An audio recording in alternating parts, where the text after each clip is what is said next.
So good morning guys. तो चलिए start करते हैं आज के यानी कि 30 मार्च के इंपॉर्टेंट करंट अफेयर्स को। तो इस प्रश्न में आपसे पूछ रहे हैं, अभी हाल ही में बैंक ऑफ महाराष्ट्र के एमडी सीईओ के रूप में अभी किसे नियुक्त किया गया? तो आंसर होगा नीधू सक्सेना को। तो अभी भारत सरकार ने सार्वजनिक क्षेत्र के बैंक यानी कि बैंक ऑफ महाराष्ट्र के एमडी सीईओ के रूप में नीधू सक्सेना को नियुक्त किया है। इनका कार्यकाल 3 साल का होगा और वे एएस राजीव का स्थान लेंगे, जिन्हें अभी भारत सरकार ने अभी केंद्र सतर्कता आयोग में सतर्कता आयुक्त के रूप में नियुक्त किया था। देखो, बैंक ऑफ महाराष्ट्र की बात करें तो स्थापना हुई थी 1935 में। हेडक्वार्टर पुणे महाराष्ट्र में है। एमडी सीईओ ये नीधू सक्सेना हो गए और टैगलाइन होती है वन फैमिली वन बैंक। बाकी अगर ऑप्शन पे चलोगे तो वीजे कुरियन ये साउथ इंडियन बैंक के चेयरमैन बने। अशोक वासवानी कोटक महिंद्रा बैंक के एमडी सीईओ बने और देवदत्त चंद बैंक ऑफ बड़ौदा के एमडी सीईओ बने थे। तो यहाँ पे बैंकिंग सेक्टर से संबंधित ही मैंने आपको अपॉइंटमेंट कवर कराए हैं, इनको ध्यान में रखना। अगला प्रश्न देखते हैं। फिर आपसे पूछ रहे हैं, अभी हाल ही में from a car shed to the corner room and beyond इस नाम की बुक को अभी किसने लिखा? तो आंसर होगा एस रमन ने। तो एक्चुअली में एस रमन की ही ये आत्मकथा है, बायोग्राफी है, जिसका नाम है from a car shed to the corner room and beyond. तो स्टेट बैंक ऑफ इंडिया में क्लर्क के रूप में ये शामिल हुए थे। उसके बाद ये कनेरा बैंक के सीएमडी बने और फिर सेबी के पूर्णकालिक सदस्य बने। तो इनकी ये जो यात्रा रही है एसबीआई के क्लर्क से लेके सेबी के पूर्णकालिक सदस्य बनने तक की, तो उसके बारे में इस बुक में बताया गया है। तो याद रखना किसकी बायोग्राफी है ये? एस रमन। अच्छा, इसी तरह से कुछ और बुक्स में यहाँ पे आपको रिवाइज कराता हूँ और ये सारी बुक्स अभी 2024 में ही हमने पढ़ी है। देखो, एक बुक है अश्विन प्रभु ने लिखी है sculpted stone mysteries of Mamallapuram. Professor S D मुनि डैबलिंग इन डिप्लोमेसी नाम से बुक लिखी। Shobhana K Nair Ramvilas Paswan the weather vane of Indian politics नाम से बुक लिखी। Chitra Banerjee an uncommon love the early life of Sudha Narayana Murthy नाम से बुक लिखी। MJ Akbar Gandhi a life in 3 campaigns नाम से बुक लिखी। माधव गोडबोले बाबरी मस्जिद राम मंदिर दुविधा नाम से बुक लिखी। Raghuram Rajan breaking the mould री इमेजिंग इंडियाज इकोनॉमिक फ्यूचर नाम से बुक लिखी। हुमा कुरैशी जेबा एन एक्सीडेंटल सुपर हीरो नाम से बुक लिखी। उसके अलावा Twinkle Khanna welcome to paradise नाम से बुक लिखी थी और Sharmistha Mukherjee Pranab my father a daughter remembers नाम से बुक लिखी थी। तो ये बुक्स है, इनको ध्यान में रखना। अगला प्रश्न देखते हैं।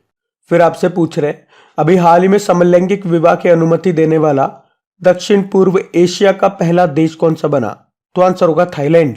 तो अभी थाईलैंड ने समलैंगिक विवाह को वैध बना दिया, लीगल बना दिया है और ऐसा करने वाला वो दक्षिण पूर्व एशिया का पहला देश बन गया है। अच्छा, आपको याद हो तो ताइवान ये 2019 में समलैंगिक विवाह को वैध बनाने वाला पहला एशियाई देश बना था और 2023 में नेपाल ये औपचारिक रूप से समलैंगिक विवाह को मान्यता देने और पंजीकृत करने वाला पहला दक्षिण एशियाई देश बना था। तो अब आप कह सकते हो कि ताइवान और नेपाल के बाद ऐसा करने वाला एशिया का तीसरा देश होगा ये थाईलैंड, या फिर क्वेश्चन की भाषा बोल दो कि दक्षिण पूर्व एशिया का पहला देश होगा ये थाईलैंड। अगर एशिया के रेस्पेक्ट में बोलना है तो ऐसे बोलो ताइवान और नेपाल के बाद तीसरा एशियाई देश होगा, लेकिन अगर ऐसे बोलना है कि दक्षिण पूर्व एशिया का, तो तब तो ये पहला देश बन जाएगा समलैंगिक विवाह को अनुमति देने वाला। भारत में अभी ये चीज लीगल नहीं है। क्या चीज? समलैंगिक विवाह। समलैंगिक मतलब एक ही जेंडर के लोग आपस में शादी कर ले, पुरुष पुरुष शादी कर ले, महिला महिला आपस में शादी कर ले, तो समलैंगिक कहते हैं। आपको बताएं, गर्भपात को संवैधानिक अधिकार देने वाला विश्व का पहला देश कौन सा बना था? तो आंसर होगा फ्रांस। और फ्रांस से याद आएगा, अभी फ्रांस के सबसे युवा और पहले समलैंगिक प्रधानमंत्री बने थे कौन? गैब्रियल एटल। और यूरोपीय संघ के अभी पहले खुले तौर पर समलैंगिक राष्ट्रपति कौन बने? एडगर्स रिंकेविक्स बने।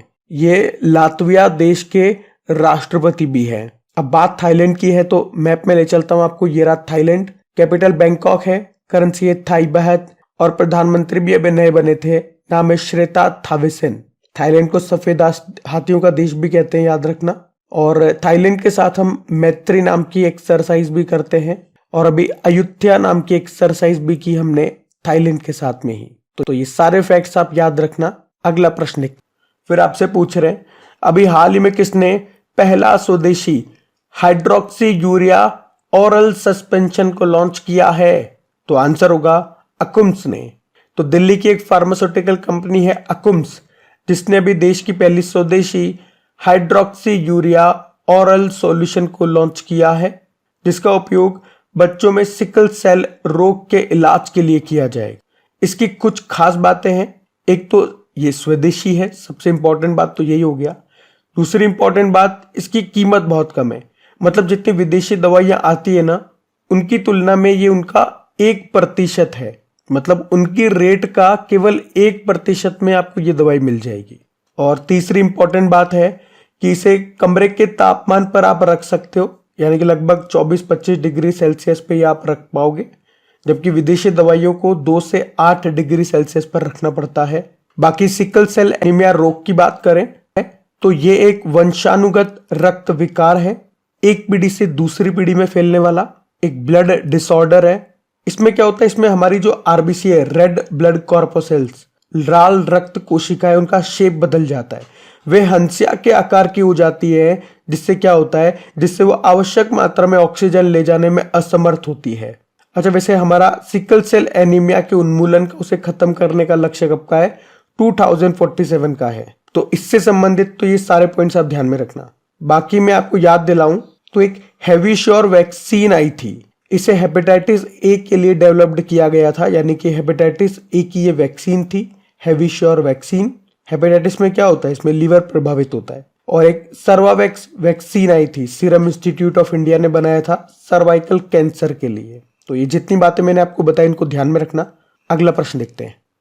फिर आपसे पूछ रहे हैं, अभी हाल ही में संयुक्त राष्ट्र महासचिव ने आपदा जोखिम न्यूनीकरण के विशेष प्रतिनिधि के रूप में अभी किसे नियुक्त किया? तो आंसर होगा कमल किशोर को। तो अभी संयुक्त राष्ट्र महासचिव जो है कौन? Antonio Guterres. उन्होंने आपदा जोखिम का न्यूनीकरण करने के लिए, यानी कि डिजास्टर रिस्क का कम करने के लिए एक विशेष प्रतिनिधि के रूप में कमल किशोर को चुना है। कमल किशोर कौन है? वे भारत के राष्ट्रीय आपदा प्रबंधन प्राधिकरण, यानी कि नेशनल डिजास्टर मैनेजमेंट अथॉरिटी के शीर्ष अधिकारी हैं। और यहाँ पे वो किनका स्थान लेंगे? जापान के मामी मिजुटोरी का स्थान लेंगे। अच्छा, यहाँ पे कुछ और इंपॉर्टेंट अपॉइंटमेंट्स मैं आपको रिवाइज कराता हूँ। ये सारे 2024 वाले अपॉइंटमेंट्स हैं। जैसे कि नीना सिंह, ये CISF की पहली महिला डायरेक्टर जनरल बनी। अनीश दयाल सिंह CRPF के डायरेक्टर जनरल बने। राहुल रसगोत्रा ITBP के बने। Nitin Agarwal border security force के डायरेक्टर जनरल बने। अरविंद पनगड़िया 16वें वित्त आयोग के अध्यक्ष बने। शशि सिंह, ये अखिल भारतीय रबर उद्योग संघ के अध्यक्ष बने। सेंथिल पांडियन विश्व व्यापार संगठन में भारत के राजदूत बने। विकासशील एशियन डेवलपमेंट बैंक में एग्जीक्यूटिव डायरेक्टर बने। शशि सिंह अखिल भारतीय रबर संघ के अध्यक्ष बने। और रघुराम अय्यर भारतीय ओलंपिक संघ के CEO बनेंगे। तो यहाँ पे 10 इंपॉर्टेंट अपॉइंटमेंट्स मैंने आपको रिवाइज करा, इनको ध्यान में रखना। अगला प्रश्न देखते हैं। फिर आपसे पूछ रहे हैं, अभी हाल ही में लोकपाल के न्यायिक सदस्य के रूप में अभी किसने शपथ ली है? तो आंसर होगा ऋतुराज ने। अच्छा, लोकपाल के बारे में अभी मैंने आपको डिटेल में समझाया था जब हमने भारत के नए लोकपाल बने थे, उनके बारे में पढ़ा था। कौन बने थे अभी हमारे भारत के नए लोकपाल, या यूं कह दूं कि लोकपाल अध्यक्ष बने थे कौन? अजय माणिकराव खानविलकर। और लोकपाल में आपको पता है एक अध्यक्ष होते हैं, जो ये हैं अजय माणिकराव खानविलकर, और उनके अलावा 8 सदस्य होते हैं। उसमें भी 4 आपके जुडिशियल मेंबर होते हैं, यानी कि न्यायिक सदस्य होते हैं। और उन्हीं में से अभी एक अपॉइंट हुए हैं, उन्हीं का नाम है ऋतुराज अवस्थी। ये जुडिशियल मेंबर बने हैं। और इन्हीं के साथ 2 और सदस्यों ने शपथ ली है, उनके नाम है पंकज कुमार और अजय तिर्की ने।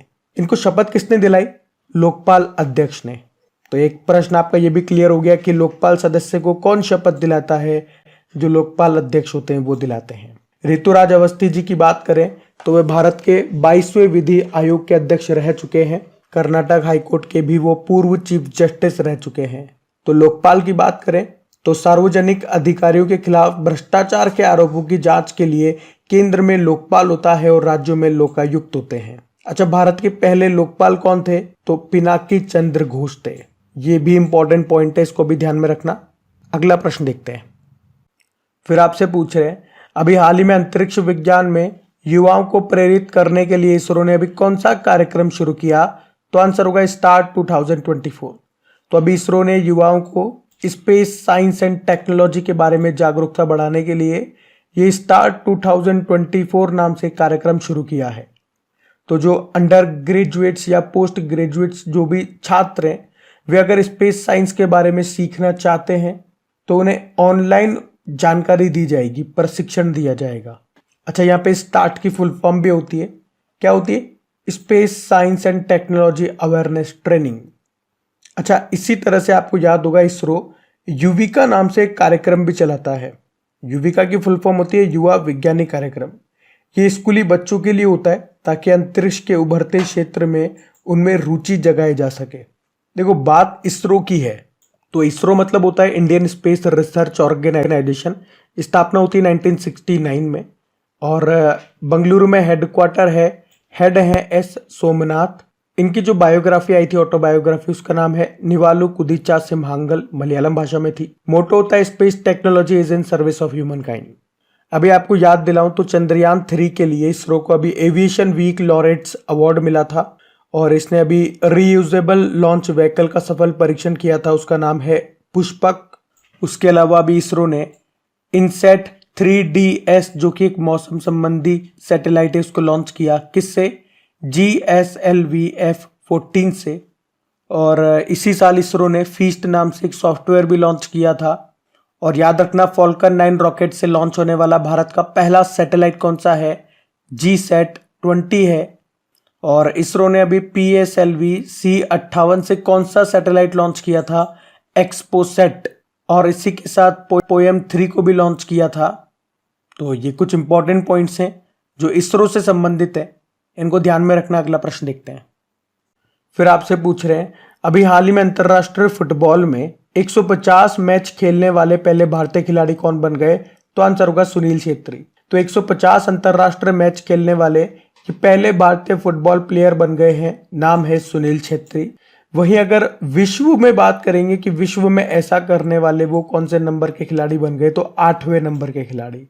उन्होंने अपना 150वां मैच अफगानिस्तान के खिलाफ खेला था। तो 150 इंटरनेशनल मैच खेलने वाले वे भारत के तो पहले और विश्व के 8वें खिलाड़ी बन गए हैं। क्योंकि वर्ल्ड में पहले नंबर पे क्रिस्टियानो रोनाल्डो के हैं, वो 205 मैच खेल चुके हैं। वो पोर्टुगल्स के खिलाड़ी हैं, पुर्तगाल के खिलाड़ी हैं। अच्छा, वहीं गोल करने के मामलों में अगर बात करेंगे तो वही पहले नंबर पे क्रिस्टियानो रोनाल्डो हैं, दूसरे नंबर पे लियोनेल मेसी हैं और तीसरे नंबर पे आते हैं सुनील छेत्री। 94 इंटरनेशनल गोल कर चुके हैं वो। अच्छा, जब फुटबॉल से आपको याद आएगा, अभी संतोष ट्रॉफी हमने खेली थी, 2023-24 वाला संस्करण था। इसको किसने जीता था? सर्विसेज ने गोवा को हराया था। एक डूरंड कप याद रखना, ये एशिया का सबसे पुराना फुटबॉल टूर्नामेंट है। अभी जो इसका लास्ट 132वां संस्करण हुआ था उसको किसने जीता था? मोहन बागान ने जीता था, ईस्ट बंगाल को हराया था। वहीं अगर पूछे कि BBC sports personality of the year 2023 किसने जीता? मेरी ईयरअप्स ने, इंग्लैंड की गोलकीपर है ये। और यहाँ पे best team of the year चुना गया था मैनचेस्टर सिटी को। BBC मतलब होता है ब्रिटिश ब्रॉडकास्टिंग कॉरपोरेशन। अभी BBC के नए अध्यक्ष भी बने थे भारतीय मूल के, उनका नाम है समीर शाह। और अभी बैलन डी'ओर अवार्ड किसे मिला था? तो पुरुषों में लियोनेल मेसी को मिला था जो कि अर्जेंटीना के हैं, और महिलाओं में एटना बोनमाटी को मिला था जो कि स्पेन की है। देखो, फुटबॉल से संबंधित कुछ कप्स एंड ट्रॉफीज होती हैं, जैसे कि रॉबर्ट्स कप हो गया, संतोष ट्रॉफी हो गया, सुब्रतो कप हो गया, डूरंड कप हो गया, आशुतोष कप हो गया, मर्डेगा कप हो गया। और फुटबॉल को रेगुलेट करने वाली जो बॉडी है उसे कहते हैं फीफा, जिसकी स्थापना होती है 1904 में। हेडक्वार्टर है ज्यूरिख स्विट्जरलैंड में और प्रेसिडेंट है गियानी इन्फेनिटो। तो ये ध्यान रखना। अगला प्रश्न देखते हैं। फिर आपसे पूछ रहे हैं, अभी हाल ही में IPL इतिहास का अब तक का सर्वोच्च स्कोर किसने बनाया? तो आंसर होगा सनराइजर्स हैदराबाद ने। IPL 2024 कौन सा संस्करण चल रहा है? 17वां। और इसमें टाइटल स्पॉन्सर आपको पता है, ये टाटा है। तो अभी एक मैच हुआ था मुंबई इंडियंस और सनराइजर्स हैदराबाद के बीच में। जिसको सनराइजर्स हैदराबाद ने ही जीता।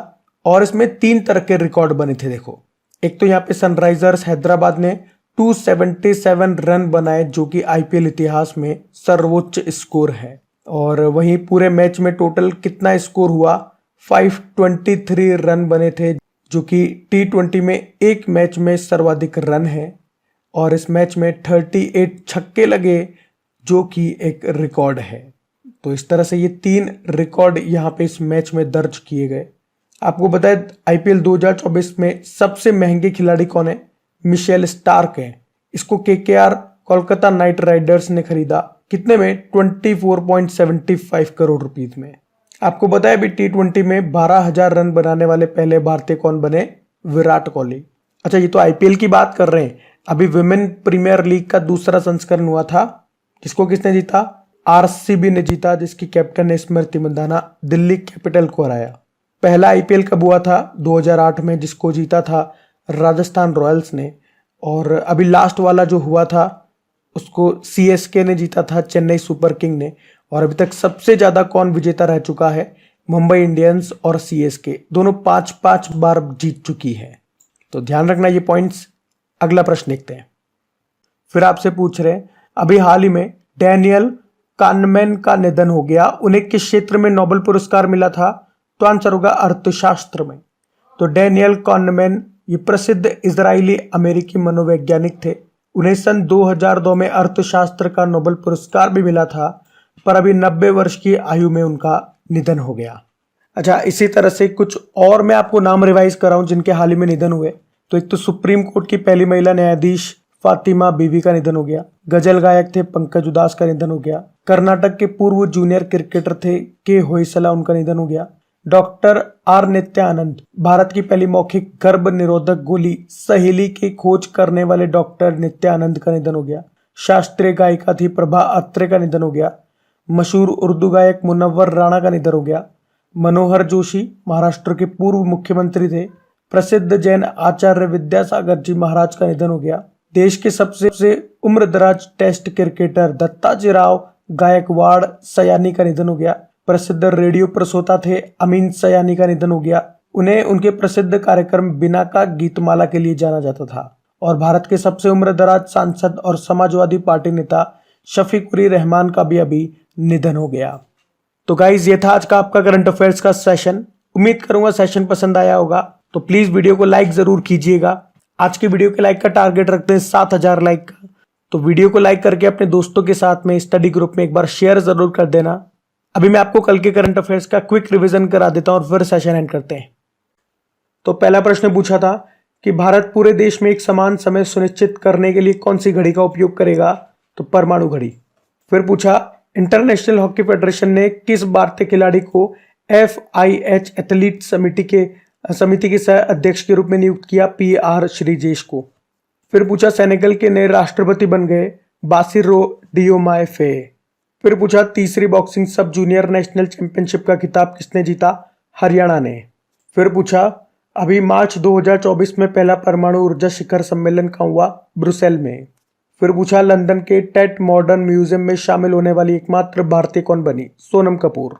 फिर पूछा ब्रांड फाइनेंस 2024 की रिपोर्ट के अनुसार दुनिया का सबसे मजबूत बीमा ब्रांड कौन सा है, तो आंसर होगा LIC। फिर पूछा अभी चर्चा में रहा फ्रांसिस स्कॉट ब्रिज किस देश में है, जो अभी टूट गया क्योंकि से एक जहाज टकरा गया था, तो अमेरिका में। फिर पूछा अभी मार्च 2024 में 148वें अंतर संसदीय संघ की बैठक कहां पे हुई, स्विट्जरलैंड में। फिर पूछ रहे हैं अभी दो प्राचीन स्टार स्ट्रीम शिव और शक्ति की खोज किसने की, यूरोपियन स्पेस एजेंसी ने। अभी कल का होमवर्क प्रश्न देखते हैं और सेशन एंड करते हैं। तो कल के वीडियो में आपसे पूछा था वर्ल्ड कैंसर डे 2024 की थीम क्या है, तो आंसर होगा together we challenge those in power. आप सभी ने प्रश्न का बिल्कुल सही उत्तर दिया। ये आज का आपका होमवर्क प्रश्न।